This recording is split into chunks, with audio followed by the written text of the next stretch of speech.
Well, hello, and thanks for being a part of this show.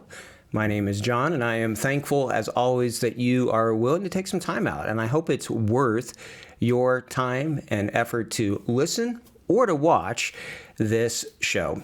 The Christian Media Marketing Show is all about leveraging technology and social media to find seekers, to find those people that the Holy Spirit is already operating in, that He is calling, that He's active in their life. We want to find those people, help them connect with someone who can give them the spiritual next step for them, who can begin to not only evangelize, but to disciple them from the very beginning. And our hope is that this isn't something that can just stay online, but that as you connect with people, that conversation, that evangelism and discipleship can move even offline and can be something where they themselves can be sharing the hope that they find in Jesus to their family, to their neighbors and coworkers and others. I'm of the firm belief that everywhere around the world that the Holy Spirit's at work.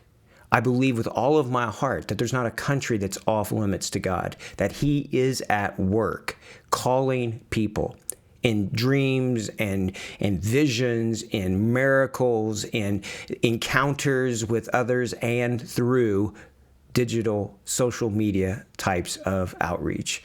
And so it is my hope that as we do this show, that it helps you learn, implement, test, and try to expand the impact of what it is that you're trying to do. I am in no way a believer that technology is the answer to all of this. I believe it is a spiritual endeavor that you and I do. I believe at the end of the day, it is the Holy Spirit at work in people's lives. But I want to partner well. I want to be in step with the Spirit, and I want to leverage every possible way to reach as many as possible. And I think that's why you're on here as well. I hope so. So I want to share just a little bit about some of the stuff that's happening in the social media world today, specifically in one area with you all. And then I want to dive into talking about a little bit of training in the area of Google Analytics to understand what's just happening on your site. Now, there's three major areas that I believe when it comes to an overall digital strategy, three areas that you and I need to master, constantly be researching, and really be testing and iterating in. Our ability to iterate is going to be very important because things don't stay the same. So just because something has worked doesn't mean it will continue. And the opposite is true as well. What has maybe not worked for you before, it might again with a slight tweak or a change. And so the three areas, well, you've probably heard of a person of peace. And so using those same three letters, there is a push, an observing, and a pull strategy. So push is putting content in front of people. They maybe weren't looking for it, but we're trying to put really good content in front of someone that will appeal to them, that will identify them and help them begin that spiritual process. An advertisement or content is meant to be a hook. It's not meant to convert them. It's just meant to get them to pause, to click, to learn more, to watch more, to maybe send you a message. That's a push strategy. And that's things like Facebook, Instagram, Twitter. Now, a pull strategy are things like Google Ads or YouTube, places where people already have their intent. They're already searching. They're asking questions like how to or who is. It's those kind of areas then where we want to pull people from what's called a search engine result page, from those results from where they're already searching to your website or to your content there. But between both a push and a pull strategy, we need to constantly have an observation strategy as well. This is where Google Analytics comes into it. This is where having some sort of ability to see what is happening beyond your ads, beyond video metrics, what's actually happening on your website. How long are people staying on there? What pages are they going to? What things are they clicking on? What subjects are they searching for? All of these things are important because they tell you more and more about the seekers that are coming to your website or to your content.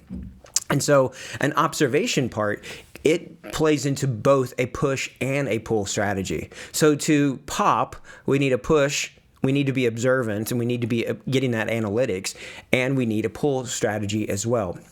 Now, when you're just getting started, probably the easier thing is to get started with a push strategy, putting some content, pushing it out there.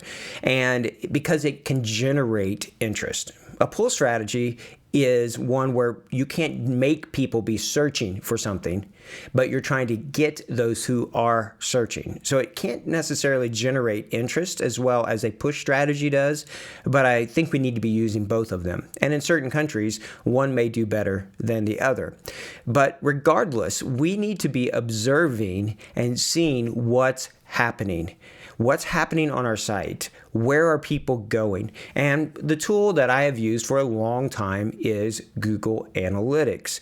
That's why we've started in this live video recordings of the podcast talking about Google Tag Manager, because using it can enable you to bring in lots of different pieces of software that help you analyze, to observe what's going on. This is where things that like helping you see the heat maps on your site or setting up different types of events. All of those things are helping you observe and analyze what's going on. Well, there are tremendous benefits to Google Analytics, Google Tag Manager, Google Optimize, but there's also the challenges that Google's constantly changing. They are always updating, and Google Analytics is one of those. They've had for a long time what I refer to as GA3, so just your regular Google Analytics. They switched. They've introduced a new form of that, Google Analytics 4, which is a completely different system. And many times there's a learning curve to those. And so I want to address some of those in this next couple weeks together, walk through it with you. You may have some questions. I've been already receiving some questions from listeners out there. So if you have some of those, make sure that you reach out to us and let us know. I'll try to address those. But one of the challenges with Google Analytics is what's happening in the legal realm of it. GDPR, which is the privacy restrictions meant to enhance privacy and security for the European Union, that has been in place now for a while. And it's been something I've been saying for quite a while, is that GDPR itself could be something that people could weaponize against Christian outreach groups. So if a group, a website, a ministry team, a church, whatever it might be, is not GDPR compliant, there could be significant financial penalties that come as a result of that. And ones that at least of the teams that I get to work with, and even orgs, well, they probably couldn't afford what some of these penalties could look like.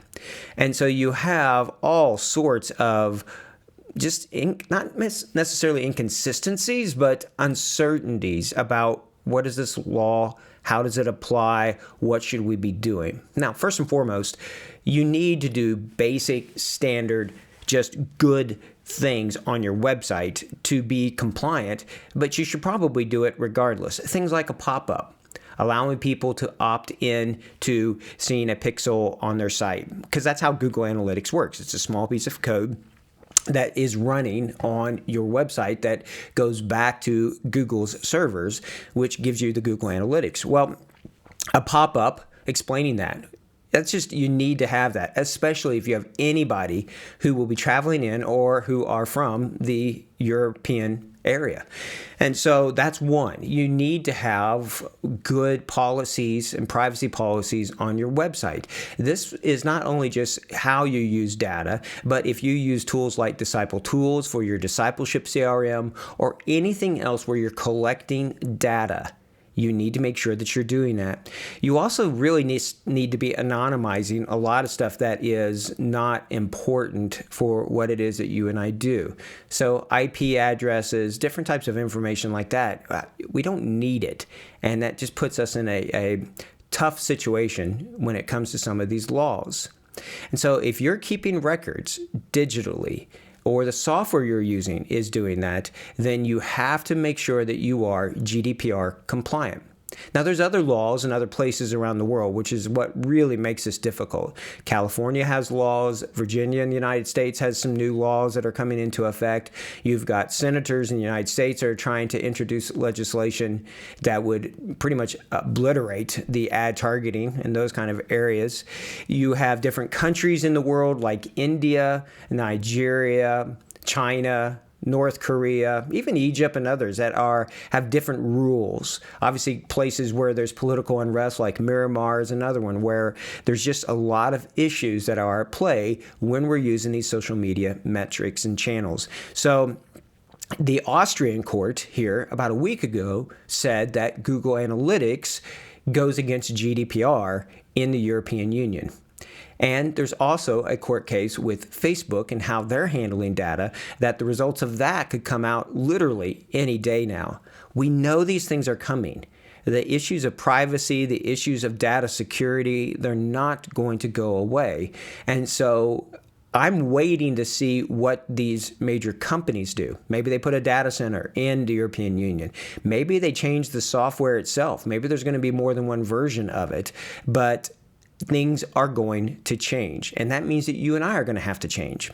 So for now, we keep pushing forward, doing what we can, but we need to make sure that we are staying observant to the changes that are happening and trying to follow the rules and laws the best that we can. All right. So as I hear things, I will be putting them out. I will be putting out tweets on our Twitter accounts and Facebook pages and groups and stuff. So be reading, be looking yourself, and we'll just have to see what happens with some of these different tools when it comes to Europe.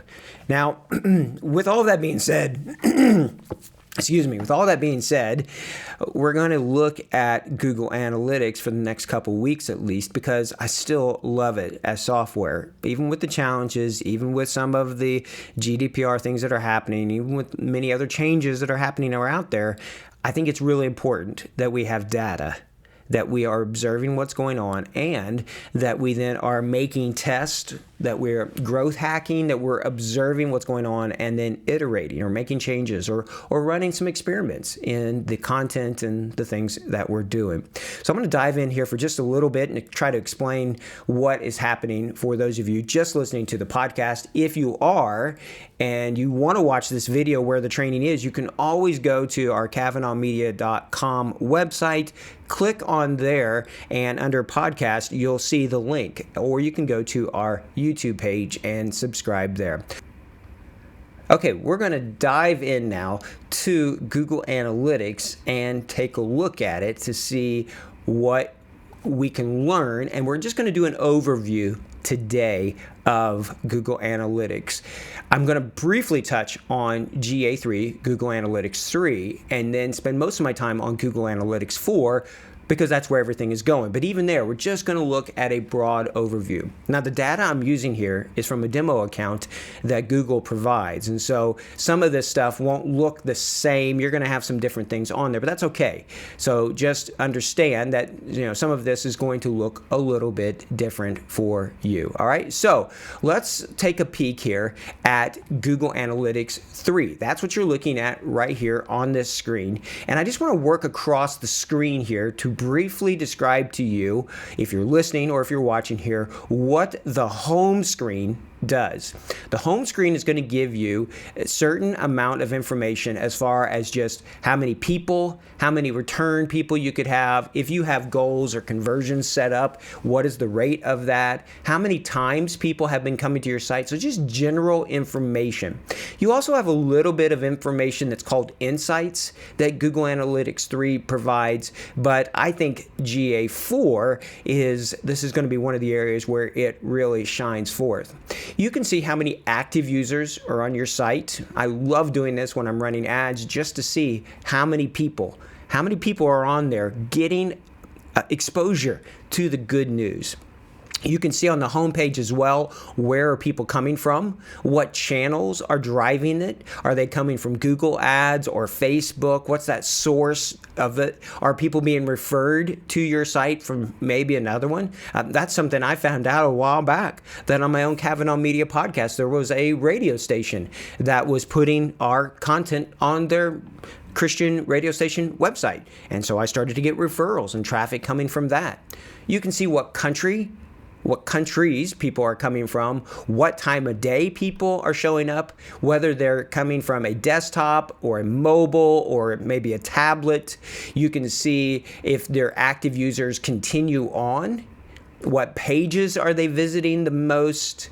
You can see the goals if you set them up, which is something that I do as far as time on site. That's one of the goals that I set up to help me to see how well people are staying and consuming that Christian content that we put on there. If you have Google Ads, you can see how they're doing. You can link your Google Ads to it. And then there's some e-commerce stuff that you'll probably never use.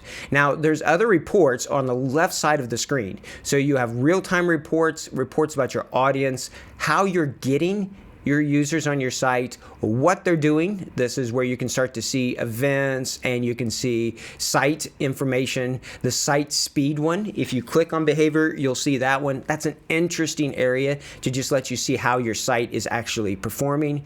And then the conversions, not to Jesus, but to certain events that you have set up, different types of goals that you have. So for me, at least, this is where I've spent so much of my time, is in Google Analytics 3. I know where to go. I've set up all types of goals on there. And then Google Analytics 4 came out. Well, it really changed, and it's continuing to change. And so this is a version of Google Analytics 4. And if you are watching the video, or if you log into your account and have Google Analytics 4, you're going to begin to see a lot of different information on there. Now, there's going really from the top right across, there's an Insights tab. And I would love for you to click on that, because the Insights can tell you a ton of information. So if you click on Insights, you can see things like how your site is doing, how many users have I had, what pages, what screens, and as you click on those questions that are already there, then answers show up. And so it's just a great way to begin to understand what's actually happening on your site. You can have demographic information, user acquisition, traffic analysis, what technology are people using. This has been interesting because in one country we had to look at the actual cell phones themselves to see, could they play the videos that we were putting out on Facebook? Were people able to even watch them? What types of cell phones were they using?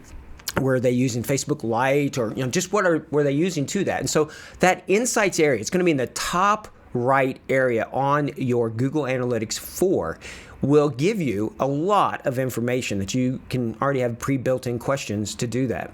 You can share your Google Analytics reports with other people, and you can begin to compare and look at that data. There's a calendar view there, and so you can look yesterday, today, last 28 days, this quarter, last quarter, and you can compare that data to maybe a previous quarter. So you can notice large trends over time. Now, the rest of the things on this Google Analytics 4 page is things that are going to tell you, such as where are people coming from? How many users? The same information as GA3 had, but there may be different graphical representations of it. And there is some different information on here as well. When you are looking across your screen from right to left at your Google Analytics 4, one of the things that you'll see is the average time. Remember, this is the average. So if you have 100 people coming to your site and 95 of them click and then leave within 2 seconds, that's going to pull down your average time on site. So don't be concerned by that if your site only shows, say, 18 seconds or 45 seconds of time. The more content you have, the more videos and things for people to be on your site to be consuming and working through. Hopefully, Lord willing, your engagement time, your average time will go up. You can see what's happening as far as users per minute. And so that's one of the things I like is where are people coming from? What countries? You can dial into that even more and really begin to look at it from even a more granular level by on many of these blocks of information on Google Analytics 4, there is a place where you can click and you can view, let's say, countries, and you can click on that, and then it will open up a new window where you can dive in even more specific. So users, real-time information, country information, acquisition, traffic, all of those, you can dive in a more granular level to it. So you can see how your users are trending, what days are people coming from, what pages. To me, this is a really important one. The pages one, which ones are getting the views. You should see that it's your landing pages on your website. But notice what other pages people tend to go to a lot. You may find that you have some articles or other pieces of content on your site that are like a unicorn, like they just are amazing, and people just keep coming to them, and they're organic such that you're not even driving ads to them, but people keep looking at them over and over and over. And I've seen several teams that have websites that have pages and information like that. A lot of times it has something to do with the Bible itself and reading it, reading plans. Is it true? Is it corrupt? Whatever. And it depends a lot on location and country. Now, at the bottom of this page, when you're looking in Google Analytics 4, on the reports Snapchat area, all right? That's this snapshot of everything that's going on. You will see your events, your top events. And this is where you can see page views, scrolling. If people are scrolling to the bottom of your page, this is where you can see your video information, how many people clicked to watch a video, how many people watched the whole video. You can also see on there how many clicks. So if you have a Bible link click to YouVersion, you can see there. So when people click on something that takes them to an external website, you can see that there as well. Your conversions, if you have them set up, so these could be going to a certain page, filling out a contact us form, clicking on a Bible download, time on site. All of these could be specific conversions. Those will show up on your site as well. And if you have any kind of e-commerce or Google Analytics, those things will show up on your site. Now, as Google has switched from GA3 to GA4, there continues to be changes in Google Analytics 4. They continue to add new things, and we're going to dive into some of these next week to start looking at what's different, as if you've not used it before, what's going to be different in GA4 versus maybe what you've used in GA3. And if you've never used Google Analytics before, I want to show you the things that I use a lot to really help me observe and analyze what's happening on my evangelistic website. All right. And so that's what we're going to be looking at next week.